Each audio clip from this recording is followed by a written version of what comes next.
I spent this last week at a YouTube conference down in Palm Springs, California, and it was called Clamor. It was primarily designed, it's a conference that really is designed for family vloggers for the most part, but there were quite a few kind of regular YouTube folk there as well, including my good friend Liron Segev. Now, Liron's also known as the Tech Guy. I'll put links in the show notes, but he's the director of customer success at vidIQ. Now, vidIQ is one of the analytics companies that helps us understand how our YouTube channels are performing. So he is so well versed in all of the little mechanisms within YouTube that indicate success, or that we the levers that we pull in order to build a successful YouTube channel. So I grabbed Liron and I said, let's do a podcast and talk about transitioning, the start of a new YouTube channel. How would you coach somebody who's coming to you and looking to reinvent themselves, and part of that reinvention is launching a YouTube channel?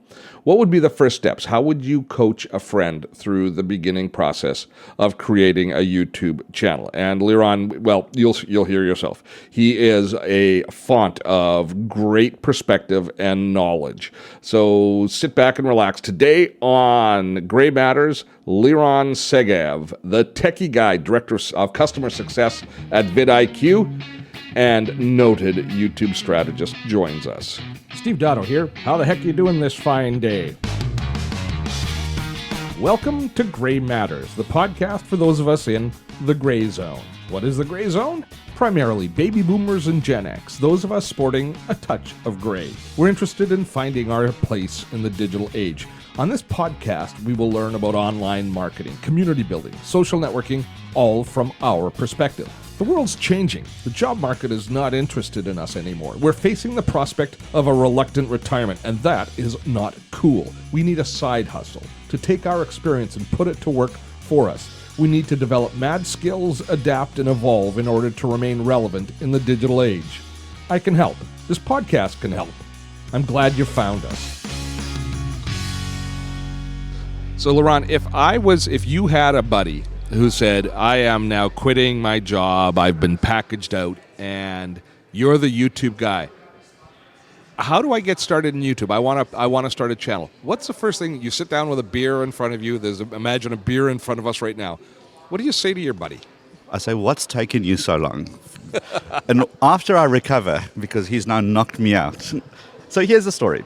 The story is that it is scary. Let's just admit that it is, because I think a lot of a lot of the gurus and the teachers say, oh, just press the record button and just do it.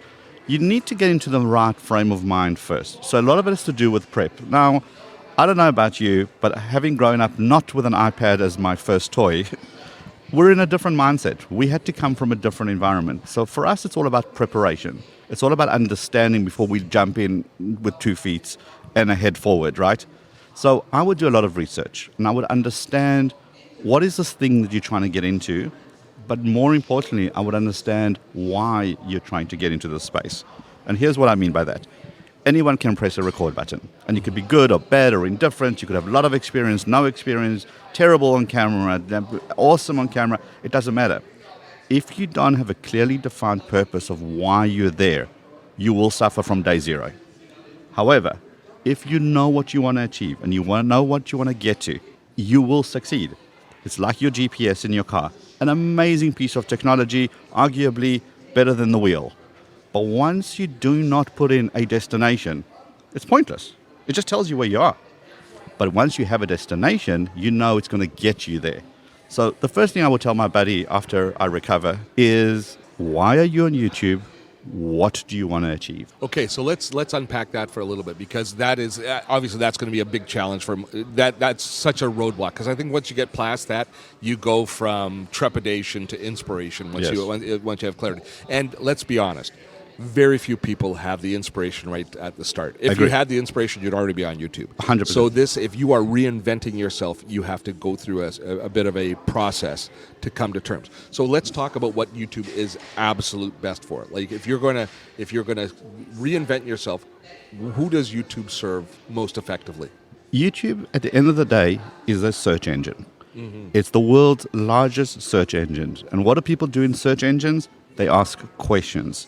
And if you can be the person providing an answer to a question, you're going to hit on the nail on the head. Marcus shared in the Sales Lion. It was the mantra that I started and built my channel on. You've just said it. You ask, but they ask, you answer. They ask, you answer. That's how you built a pool company that was Yeah. going out of business, and how he revolutionized the pool industry. He says people are asking those questions anyway. Yeah. They're asking, should I get a granite pool or should I get a fiberglass pool? Is one better than the other? If people are asking him those questions and he's going to be the authority because he's going to answer it, guess who they trust when it's time to do this? And think about your own journey for information. When you want to know how to do something, you go often to YouTube to do the search. And if not, Google will often surface a YouTube video and search. So that probably is the best starting point for so many. Is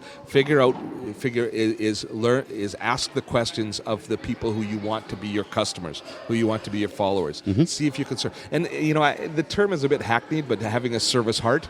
Right, absolutely. Just going in with that. Yeah. And I think, remember, the mistake that I find that people make is that they come in with the wrong impression.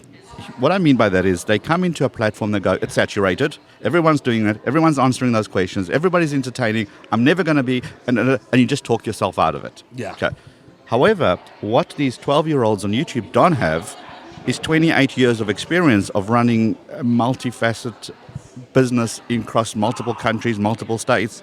They do not have an experience. And guess what people want on YouTube is reliable, authoritative experience. I would change that. I would say not what people want, it's what people need. We need more experience. We need more graybeards on YouTube. Completely. And it drives me crazy when people who have got so much to give.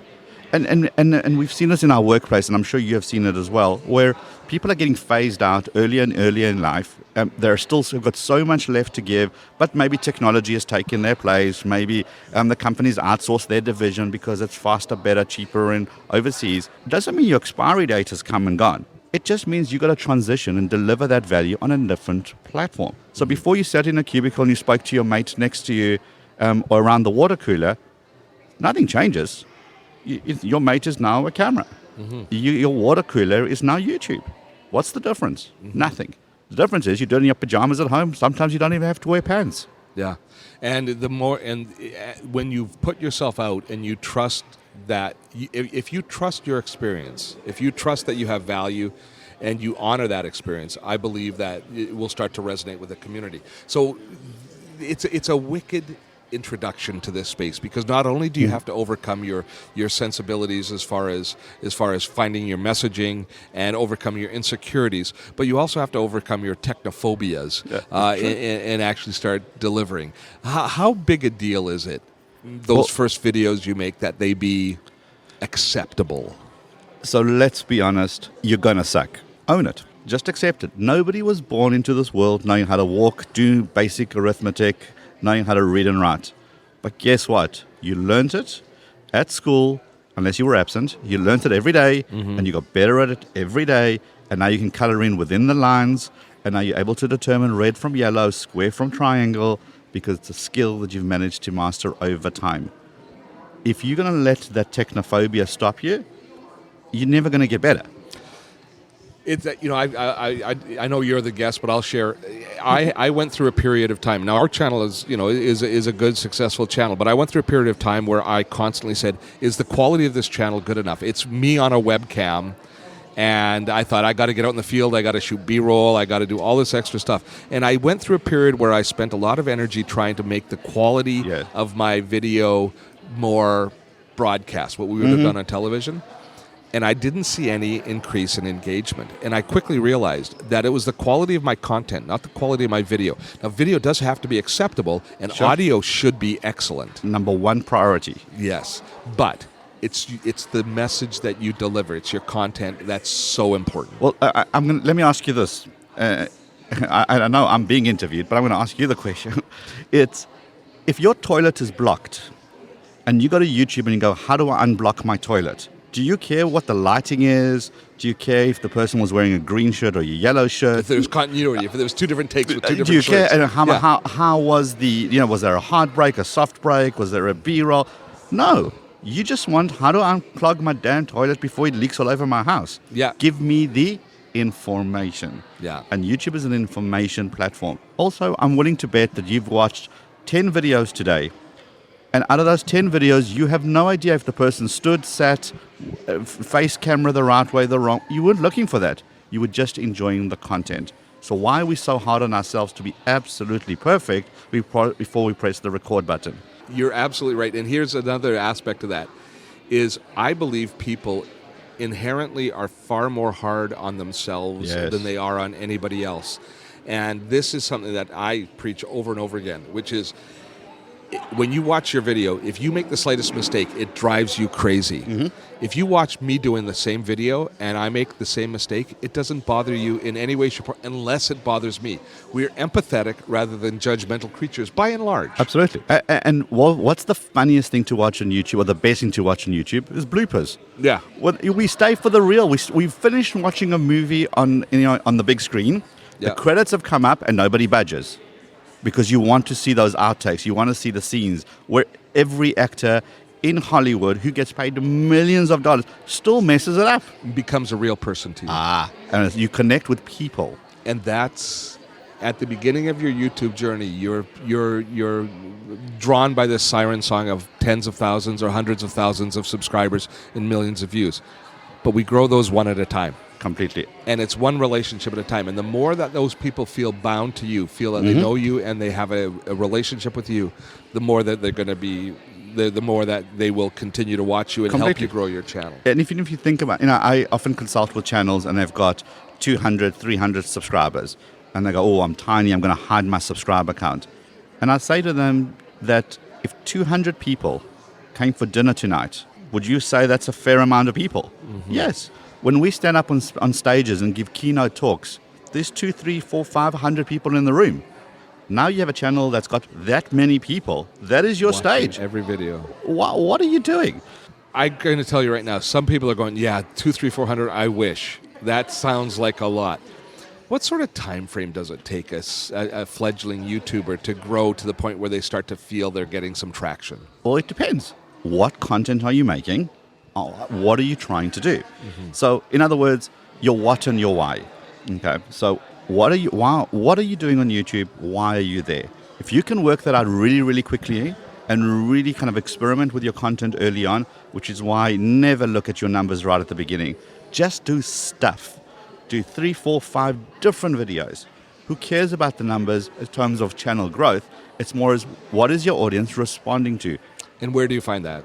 So on your analytics, in your Google systems, you can do that. Obviously, guys, at vidIQ, we have a plugin that can do that. But the idea is to understand quickly. So the old adage of fail quickly, learn fast, move on. So that's what YouTube is. So how long does it take? I've known channels who've been on YouTube for years, still not able to find their feet because they just don't listen. They're not listening, not to me. They're not listening to their audience. And comments is the place. And right? comments is where you live. We have something called the community tab. Guess what it's for? The community. People don't use it for some strange, bizarre reason. It is such a... It's a mystery. Even the comments, the number of YouTubers that won't respond to somebody who's taken the time to comment on their video. And that, to me, when I talk about my success, the community, the comments tab to me was the... Absolutely. Was the magic sauce. People telling me what they wanted to see more of. Delivered it, and guess what? They watched it. Funny that, right? You gave people what they wanted, and they actually responded and watched, and then they told you again, and you gave them again what they wanted, and they kept coming back. Who would have thought? Let's talk a little bit about establishing your format. You talked about failing fast and often. Is there a model or a formula that you can come to determine the format of your videos, whether or not it should be talking heads, whether you should be shooting with an iPhone and walking around, whether you should be doing screencasting? All of that. So length of video? So the answer is yes and no, and it depends, stuff, bunches, and lots. Okay. Does that answer your question? No. So it basically, the reason there isn't a template is simply because my favorite saying is, be yourself, everybody's already taken. Yes. Okay. Because I'm going to deliver a tech piece of content when I do my latest phone review in my way. You're going to deliver it your way on your channel. You have an audience, I have an audience. So the reason there isn't a standard format is because the audiences are not standard. And the mistake people try to do is they try to use old world thinking. Here is a template. Here is my avatar. All those lovely buzzwords. Yeah. These are the people I need to serve. The fish with a fish. You're deciding. It doesn't work like that. Yeah. Because when you do that, you're trying to go against what YouTube wants you to be. And guess what? In the olden days, you didn't want to be pigeonholed. Ideally on YouTube, you want to be pigeonholed. You want to be the tech guy that I go to. You want to be the how-to guy that I go to. Because that's going to be top of mind. That's where I got to go to. Are there tips and tricks? Absolutely. Is there a show formula? Yes, because people's attention span is like less than a goldfish. And you want to hook them in quickly. You want to tell them that they're here for a reason, and this is why. You want to understand their pain and how you're going to help them come with me on this 4 or 5 minute journey. So you're talking regardless of what the structure of your video is, regardless if it's an interview format, if it's a walkabout, if it's a sitting down and talking, a screencast, the tenet is that you have to deliver in the first 30 seconds. Absolutely. What your core proposition is, without fail. Think about this. If I'm learning how to make a chocolate cake, how to unblock my toilet, the latest vlogging from Clamor in Palm Springs, whatever their industry is, I'm coming on a journey. You have to tell me a story. And we yawn really quickly. And you know what? There's so much content out there that if you don't grab me, I'm simply going to go to the next person. And it's so easy to see it in successful vloggers. If you watch, and we should steal from the best as much as possible. Completely. So if you watch it, they say, "Hi, I'm Liron. Today we're going to be talking about this." First few seconds. If you start your video off with a 30-second fantastic animation, you're going to lose everybody in that first 30 seconds. And you know what's beautiful? Is the unemotional analytics. Because there's a lovely graph that shows you people have dropped off at this point.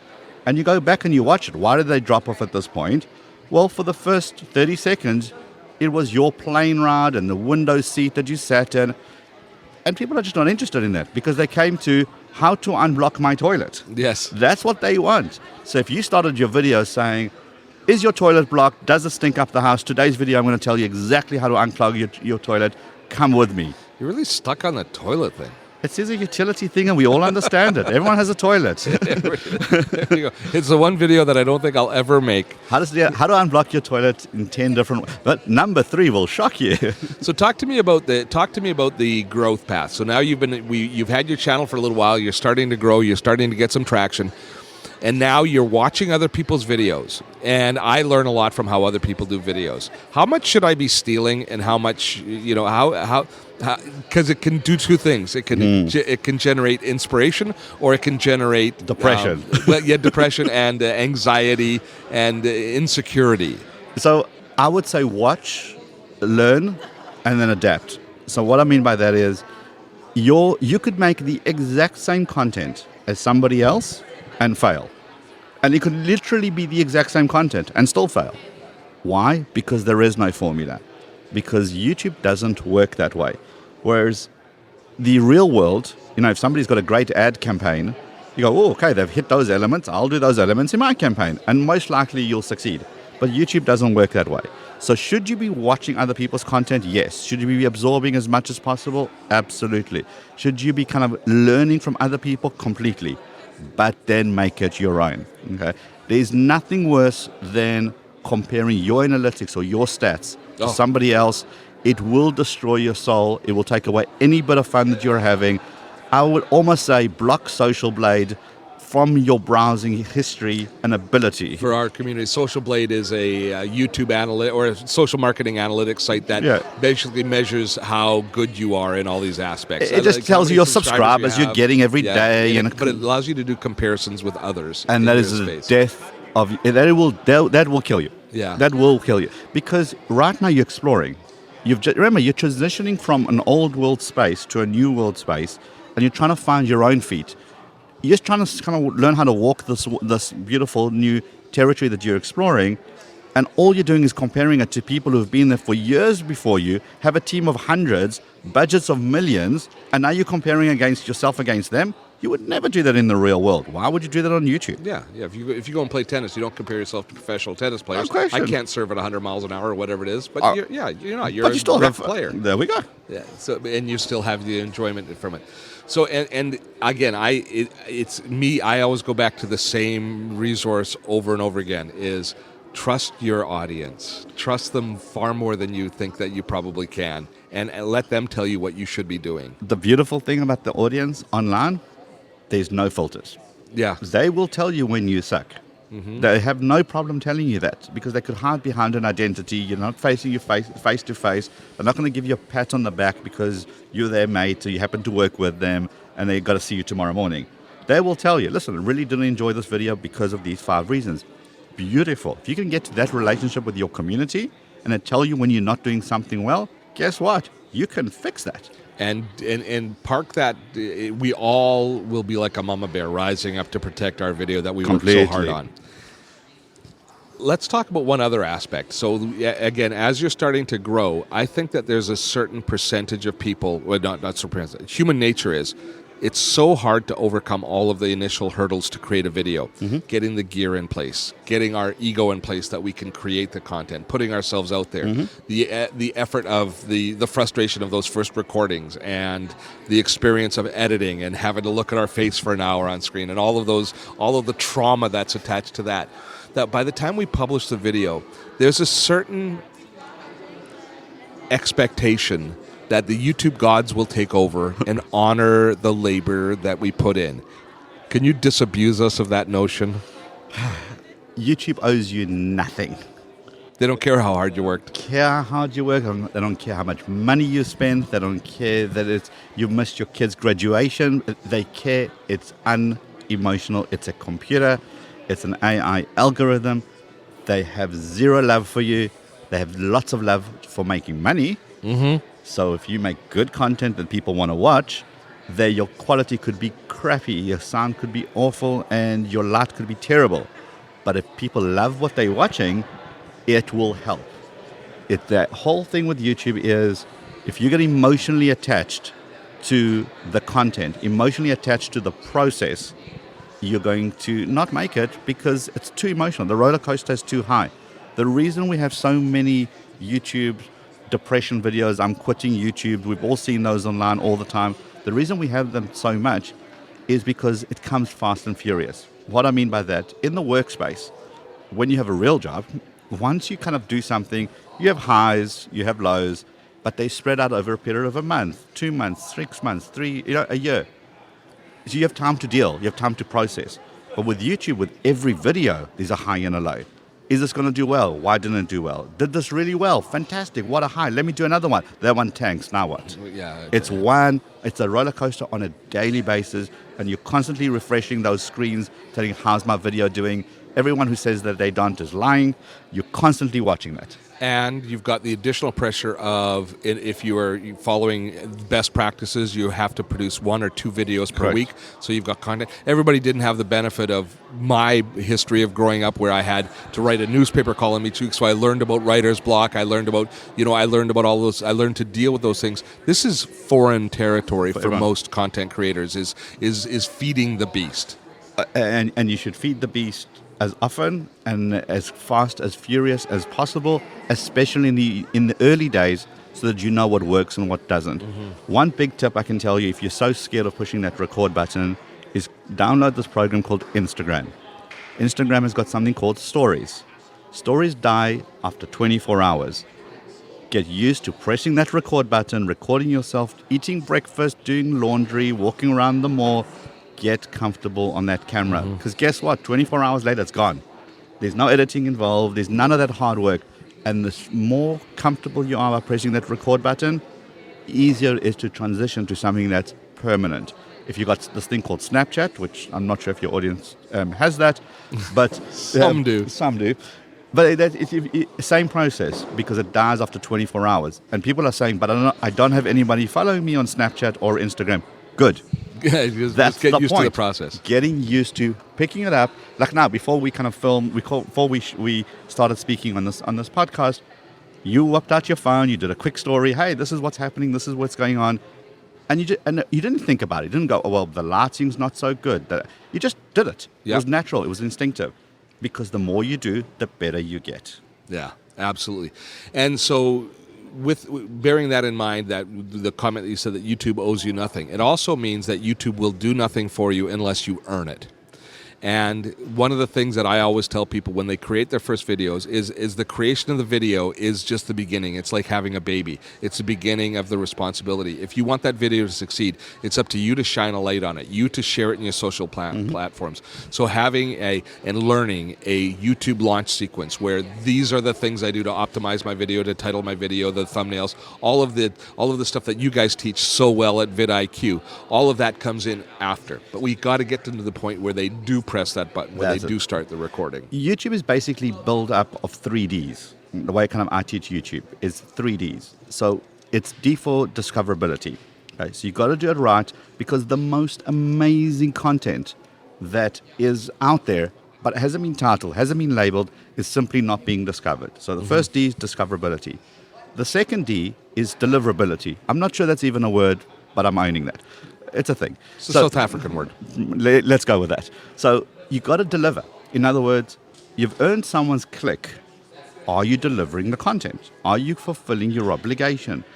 They've given you their time. Are you providing back? Did you clickbait? Did you